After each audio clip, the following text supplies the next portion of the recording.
तहरीर के संग की इस अगली मुलाकात में मैं सौरभ मनोहर आप सबका तहे दिल से स्वागत करता हूँ। आज हम जिस गाने के बारे में बात करने वाले हैं उस गाने के बारे में एक दिलचस्प सी बात ऐसी है कि उस फिल्म के 2 गानों के बारे में इस चैनल के ज़रिए मैं पहले ही आपके साथ बात कर चुका हूँ। फिल्म का नाम है खुशबू और जो गाने हमने देखे थे वो एक था बेचारा दिल क्या करे और दूसरा था घर जाएगी तर जाएगी। तो जाहिर है उन गानों के बारे में बात करते वक्त हमने उस फिल्म की कहानी को भी समझ लिया था, उनके किरदारों को भी समझ लिया था। और इस गाने के बारे में मुझे इसलिए दिलचस्पी है क्योंकि पहले के जो 2 गाने थे वो उस फिल्म की जो हीरोइन थी, जो जिसका नाम था कुसुम, उसके किरदार के जज्बा बयां करने वाले गाने थे। लेकिन ये जो गीत है वो उस फिल्म का जो दूसरा किरदार है वृंदावन, उस वृंदावन के जज्बात बयां करने वाला ये गीत है। तो जैसे कि उन 2 गानों में कुछ सवाल छुपे हुए हैं और ये गीत उन सवालों का जवाब देने की कोशिश करता है। गीत गाया है किशोर कुमार साहब ने, लिखा है गुलजार साहब ने और इसकी धुन बनाई आर.डी. बर्मन साहब ने। बहुत ही खूबसूरत, बहुत ही प्यारा और बहुत ही मशहूर गीत है। ओ माझे रे अपना किनारा नदिया की धारा है। ओ माझे रे, ओ माझी रे अपना किनारा नदिया की धारा है। गुलजार आर.डी. किशोर, ये जो कॉम्बिनेशन है, इस कॉम्बिनेशन के जो सबसे ज़्यादा पसंदीदा गीत है या मशहूर गीत है उनमें से ये गीत है। थोड़ा इस गीत के बारे में बात करने से पहले एक वेरी क्विक रिकैप ले लेते हैं कि फिल्म की कहानी क्या थी। अगर आपने पहले 2 एपिसोड्स देखे होंगे तो आपको याद होगा कि फिल्म की कहानी 2 किरदारों की कहानी है। एक का नाम है कुसुम, जिसका किरदार निभाया हेमा मालिनी जी ने, और उसके पति का किरदार वृंदावन का वो निभाया जितेंद्र साहब ने। फिल्म की कहानी कुछ ऐसी है कि वो जो 2 किरदार है कुसुम और वृंदावन, उनकी बचपन में शादी हो गई है, लेकिन किसी गलतफहमी की वजह से और बुज़ुर्गों का जो एक डिसीजन होता है उसकी वजह से वो दोनों अलग हो जाते हैं। वृंदावन की दूसरी शादी हो जाती है, उसका एक बच्चा भी है, लेकिन किसी हादसे में उसकी पत्नी की जान चली जाती है और अपने करियर के दौरान वो जब वापस उस गांव में आता है तो फिर से वृंदावन, वो उसका बच्चा और कुसुम, उनकी मुलाकात हो जाती है। और वृंदावन जब कि आगे निकल चुका है, उसने दूसरी शादी कर ली, कुसुम ये मान के बैठी है कि वो वृंदावन ही उसका पति है और वो अगर अपनी शादी बसाएगी तो वृंदावन के साथ ही बसाएगी। और फिर उन दोनों में जो कश्मकश होती है उसके बारे में वो आगे की फिल्म है। तो फिल्म के जो 2 गाने हमने देखे थे और भी कुछ गाने हैं फिल्म में जो कुसुम के किरदार की ज़ुबानी है। तो कुसुम का ये गिला है वृंदावन से कि तुमने कभी आगे बढ़ के मेरा हाथ नहीं पकड़ा, तुमने कभी डिसीजन नहीं लिया, जो घर वालों ने कह दिया तुमने मान लिया, अब किसी वजह से तुम गांव में आ रहे हो, अब मैं तुम्हारे बच्चे की देखभाल कर रही हूँ, तुम वो भी मान रहे हो। तो गिला ये है, शिकवा ये है कि तुम कुछ कहते क्यों नहीं, तुम कुछ डिसीजन क्यों नहीं लेते, तुम कुछ बात क्यों नहीं करते, तुम्हारे मन में क्या है ये मुझे अब तक पता नहीं चला।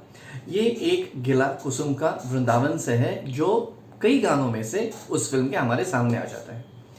अब वृंदावन की शख्सियत ऐसी है, उसका किरदार ऐसा है कि वो ज़्यादा बात नहीं करता, वो एक शर्मीले किस्म का या फिर जिसे आप इंट्रोवर्ट कह सकते हैं उस किस्म का इंसान है।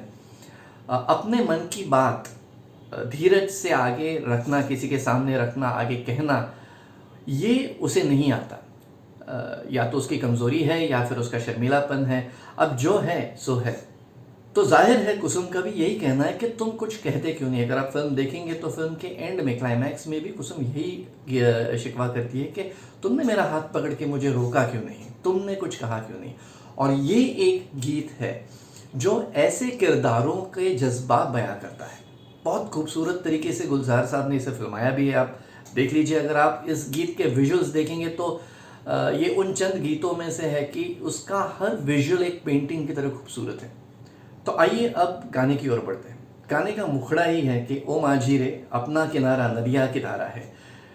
ये एक क्लासिक गुलजार सॉन्ग है। अब मैं इसे क्लासिक गुलजार सॉन्ग इसलिए कह रहा हूँ कि अगर आप गुलजार साहब के गाने सुनेंगे तो कई बार ऐसे होता है कि गाने समझने में थोड़ी मुश्किल आ जाती है, सीधे सादे लफ्ज़ों में, आसान से लफ्ज़ों में ये गीत सामने नहीं आते। इसकी वजह ये है कि गुलजार साहब अपने गीतों में, अपनी कविताओं में, अपनी शायरी में बहुत ज़्यादा मेटाफर्स का इस्तेमाल करते हैं, तमसीलों का इस्तेमाल होता है, सिमिलीज, एलिगोरीज का इस्तेमाल होता है, इस्तियारे होते हैं यानी कि मेटाफर्स होते हैं, तो जो बात सामने आती है उसका सीधा मतलब नहीं होता है, उसके परत बर परत हमें एक एक परत निकाल के अंदर जाना पड़ता है और अपना अपना मतलब खुद खोजना पड़ता है। तो यहीं पर मैं ये बात भी साफ कर दूं कि आज जो मैं आपके सामने रखने वाला हूँ वो गाना है जो मुझे समझ में आ गया है। अगर आपको अलग से इसमें कोई तमसील दिखती है, कोई इस्तियारा दिखता है, तो आपकी समझ से वो गाना आपका बन जाएगा। प्लीज़ कमेंट्स में मुझे बता दीजिए अगर आपको कोई और मतलब इसमें से आपके लिए झलकता है। तो मुखड़े में ही ये जो तमसीलें हैं ये साफ हो जाती है कि ओ माझी रे अपना किनारा नदिया की धारा है। अब जो किरदार है वो सफ़र कर रहा है एक नाव में। यहाँ पे नैया, किनारा, मझधारा, नदी, इन सारे तमसीलों को आप अपने हिसाब से जोड़ लीजिए। तो जो धारा रहती है वो जीवन की धारा रहती है। जैसे जीवन बहता रहता है, हम लोग काफ़ी बार कहते हैं कि ज़िंदगी की जो धारा बहती रहती है, हमारी जीवन की नैया भी उसमें बहती रहती है। माजी वो है जो आपकी नाव मझधारे से लेकर आपके मुकाम तक ले जाता है। यानी कि आपके उसूल हो गए, आपके जज्बात हो गए, आपके प्रिंसिपल्स हो गए, वो आपके माजी हो गए। और दो तमसीलें हैं, एक है धारा जो बहने का काम करती है और एक है किनारा जो कायम है। अब काफ़ी बार इन तमसीलों का भी आपने इस्तेमाल देखा होगा कि मेरी जीवन नैया को तुम्हारा किनारा मिल गया। तो जो धारा है वो ज़िंदगी की धारा है, ज़िंदगी का जो एक बहता रुख है वो है। तो ज़िंदगी में जो तकलीफ़ें आती है, जो मुश्किलें आती है, जो परेशानियाँ आती है, वो सारी उन धाराओं की मौजों की तरह है जो आपकी नाव, जहाँ पे आपकी नाव डोलती है। और किनारा मिलने का मतलब अक्सर कोई अच्छा सा मुकाम मिल जाना होता है, जहाँ पे स्टेबिलिटी हो, जहाँ पे प्रॉस्पेरिटी हो। तो एक मुकाम आपने हासिल कर लिया, वहाँ पे आप टिके रहे कुछ अरसे तक, तो वो जैसे आपके लिए किनारा हो गया। अब देखिए, इसके बाद इस पूरे गीत का बैकग्राउंड हमें समझ में आ रहा है कि जो कुसुम है उसे किनारा चाहिए, उसे स्टेबिलिटी चाहिए, उसे एक स्ट्रेंथ चाहिए अपने पति में कि वो मेरा हाथ थाम ले और ज़िंदगी में एक मुकाम हासिल कर ले। ये हुई किनारे की बात। अगर आप गाने का फिल्मांकन देखेंगे तो वहाँ पे भी आप देखेंगे कि वृंदावन मुड़ के देख रहा है और किनारे पे दूर कहीं कुसुम खड़ी है। लेकिन वृंदावन एक ऐसा किरदार है, ऐसा शख्स है कि जो बहते जाने में विश्वास रखता है। वो कहता है कि जैसे ज़िंदगी बह रही है, मैं ज़िंदगी के साथ बहता जा रहा हूँ। जो मुकाम मिले सो मिले, क्योंकि मुझे धारा मिल गई है। और वो उसकी धारा जो है, ज़िंदगी की धारा, वो एक डॉक्टर है और मरीज़ों की देखभाल करना और उनको ठीक करना, उनको दवाई देना, यही उसकी ज़िंदगी की धारा है। और देखिए इतनी खूबसूरत तरीके से इसे गुलजार साहब ने फिल्माया है कि वृंदावन इतना चुप रहने वाला शर्मीला आदमी है, चुप्पी उसने ऐसे साधी है कि ये गाना भी वृंदावन नहीं गाता है। ये गाना अगर आप देखेंगे तो वो बैकग्राउंड में बज रहा है, यानी कि वृंदावन अपने जज्बात तक जुबान से बाहर नहीं निकालता। तो आइए अंतरों की तरफ बढ़ते हैं। खूबसूरत गीत के पहले अंतरे में वृंदावन कहता है, साहिलों पे बहने वाले कभी सुना तो होगा कहीं, कागज़ों की कश्तियों का कहीं किनारा होता नहीं। ओ माझी रे कोई किनारा जो किनारे से मिले वो अपना किनारा है।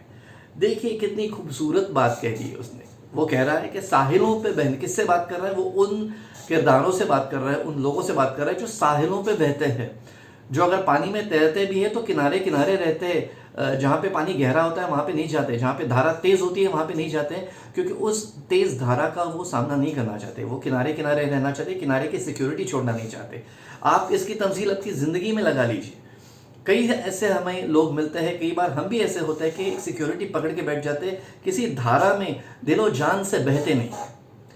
तो साहिलों पे बहने वाले तुमने कभी तो सुना होगा, जो इस तरीके के लोग होते हैं, जो इस मिजाज के लोग होते हैं, उनको वो कहता है कि कभी तो सुना होगा कि कागज़ों की कश्तियों का कहीं किनारा होता नहीं। अब वो कहता है कि मेरी कश्ती कागज़ की कश्ती है, कोई बड़ी सी नाव नहीं है, मेरा छोटा सा सफ़ीना है जो पता नहीं धारा में कहाँ इधर उधर भटक जाए। तो वो कहता है कि मेरी नाव, यानी कि मेरे जज्बात, मेरे इरादे कोई इतने मजबूत नहीं है कि वो बड़ी नाव बन सके, बस कागज़ की कश्ती है। और कागज़ की अगर कश्ती है तो इस कश्ती को कोई किनारा नहीं होता। ऐसे हालात में कोई किनारा जो किनारे से मिले, अगर उस किनारे से मुझे मिलाने वाला कोई किनारा मुझे मिल जाए मझधारे में, तो मैं उसे अपना किनारा मान दूँ। यानी कि मेरी ज़िंदगी के सफ़र में कोई अगर ऐसा मुकाम, कोई अगर ऐसा शख्स मुझे मिल जाए जो स्ट्रॉन्ग है और जो कायम है अपनी जगह पे, लेकिन वो मझधारे में आके मेरे साथ है, तो फिर मैं उसे अपना किनारा मान लूँगा। दूसरे अंतरे में वृंदावन कहता है कि पानियों में बह रहे हैं कई किनारे टूटे हुए। क्या खूबसूरत बात कह दी है। पानियों में बह रहे हैं कई किनारे टूटे हुए। जिन किनारों की तुम बात कर रहे हो, जो कायम है, जो मुकाम मजबूत है, वो हमेशा मजबूत नहीं रहते हैं। ज़िंदगी की तलखियों में वो भी कभी टूट जाते हैं, और ऐसे टूटे हुए कई किनारे मुझे मझधारे मिले हैं पानियों में बहते बहते। तो पानियों में बह रहे हैं कई किनारे टूटे हुए, रास्तों में मिल गए हैं सभी सहारे छूटे हुए। तो किनारा जो है, सहारा जो है, मजबूत है, जिसके ऊपर कई लोगों की उम्मीदें टिकी हुई है, लेकिन वो भी टूट जाने के बाद चलते चलते मुझे राहों में मिल जाते हैं। देखिए, दो पंक्तियों में कितनी खूबसूरत बात वृंदावन कह जाता है कि तुम जिस किनारे की बात कर रही हो, तुम जिस साहिल की बात कर रही हो, तुम जिस सहारे की बात कर रही हो, जिस मजबूती की बात कर रही हो, कभी न कभी ज़िंदगी की तलखियों में, परेशानियों में वो भी टूट जाते हैं, और टूट के उसी साहिल में मुझे मिलते हैं जिसमें मैं बह रहा हूँ। और इसी अंतरे में वो आगे कहता है कि कोई सहारा मझधारे में मिले जो अपना सहारा है। सहारा, किनारा, मजबूती, मुकाम, ये सारी बातें मुझे मंजूर है, लेकिन अगर वो मझधारे में मिले तो ही मुझे मंजूर है, क्योंकि बहते रहना ये मेरी ज़िंदगी का जज्बा है, ये मेरी ज़िंदगी का हासिल है, और यही उसकी ज़िंदगी का प्रिंसिपल है कि मैं अपनी ज़िंदगी एक डॉक्टर के पेशे से निभाता रहूँगा, अपनी सेवा करता रहूँगा, और इस धारा में जो भी मिले, फिर वो बीवी हो, जो रिश्ता हो, जो दोस्त हो, जो मुकाम हो, इस धारा में जो मिले वो मेरे सहारे हैं।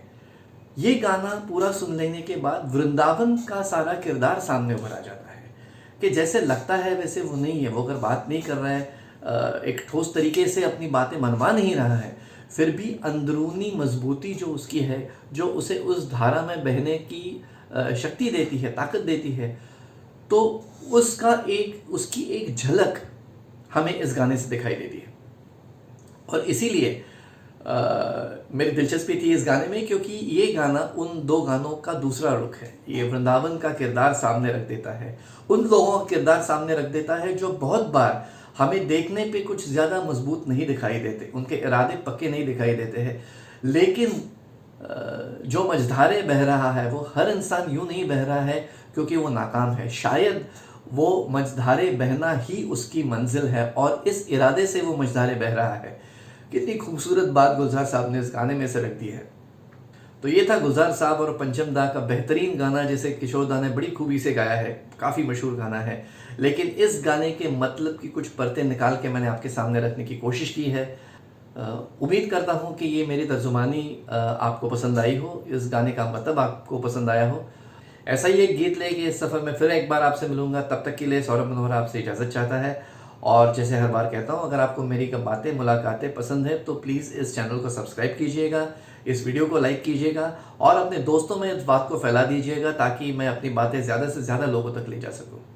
फिर से एक बार आपका शुक्रिया ये सारा का सारा वीडियो देखने के लिए।